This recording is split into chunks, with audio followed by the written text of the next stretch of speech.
Assalamualaikum warahmatullahi wabarakatuh. Selamat pagi anak-anakku. Sebelum saya memaparkan sebuah tema pelajaran bahasa Indonesia kelas 10 di SMK Negeri 1 Sukra,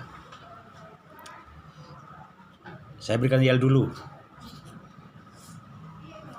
SMK bisa. SMK Negeri semua bisa. SMK Negeri 1 Sukra pasti bisa, luar biasa. Baik anak-anakku, kali ini saya akan menjelaskan dengan tema menyimak informasi atau pesan dalam teks negosiasi. Sebelum saya paparkan bahwa apa sih pengertian dari teks negosiasi itu? Teks negosiasi adalah teks yang merupakan gambaran aktivitas tawar-menawar yang dilakukan antara dua atau lebih untuk mengambil kesepakatan bersama. Ini definisi atau pengertian teks negosiasi. Kemudian bagaimana teks negosiasi dalam uraian pemaparan? Kita perlu dan butuh pengertian secara luas, memahami secara luas. Teks negosiasi memiliki karakter. Kalau di sana ada 6 karakter teks negosiasi. Yang pertama adalah melibatkan 2 orang atau lebih. Yang kedua adalah menghasilkan kesepakatan yang menguntungkan antara 2 pihak atau lebih. Yang ketiga, menjadi sarana menemukan penyelesaian masalah.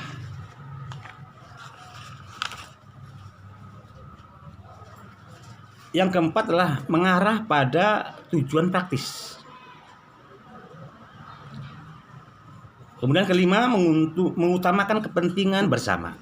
Dan terakhir yang keenam adalah memiliki keterkaitan dengan rencana yang akan dan yang belum terjadi. Baik, saya paparkan satu persatu untuk menjelaskan, menguraikan karakteristik teks negosiasi. Tadi yang saya sampaikan, yang pertama adalah melibatkan 2 pihak atau lebih. Dalam teks negosiasi jelas harus ada 2 pihak. Pihak pertama dan pihak kedua. Dengan seperti itu, maka teks negosiasi karakter yang pertama sudah terpenuhi. Kenapa saya katakan harus 2 pihak?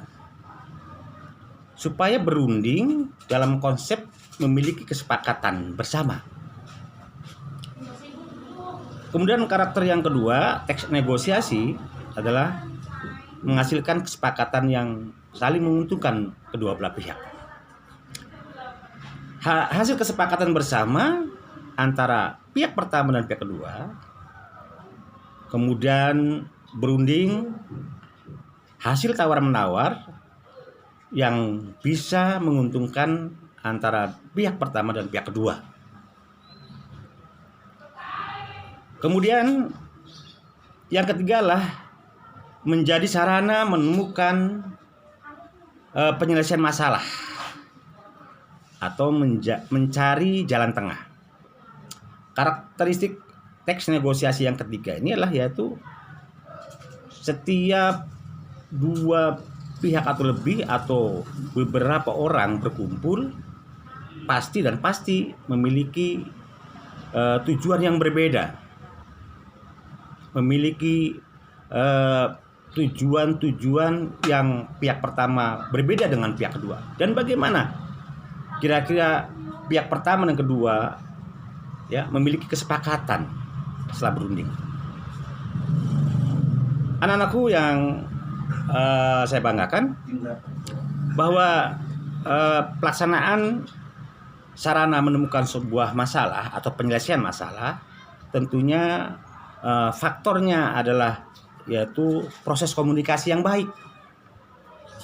Selama itu proses komunikasi yang baik akan menghasilkan yaitu kesepakatan dan penyelesaian yang begitu banyak problem, yang begitu banyak masalah, itu dengan proses komunikasi yang baik bisa terselesaikan dengan sangat-sangat baik. Anak-anakku yang Bapak cintai, karakteristik yang keempat adalah mengarah pada tujuan praktis. Kenapa saya katakan bahwa harus memiliki tujuan praktis dalam sebuah teks negosiasi?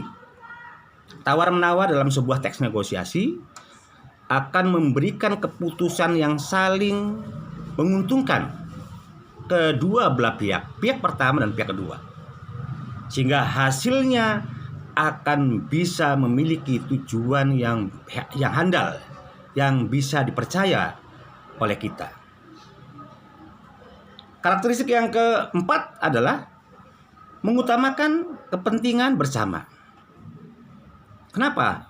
Bahwa pihak pertama dan kedua yang memiliki perbedaan tujuan yang berbeda dengan tawar-menawar dengan kesepakatan bersama saling menguntungkan, itu semuanya yaitu memiliki kepentingan antara pihak pertama dan pihak kedua, sehingga hasilnya sangat memuaskan.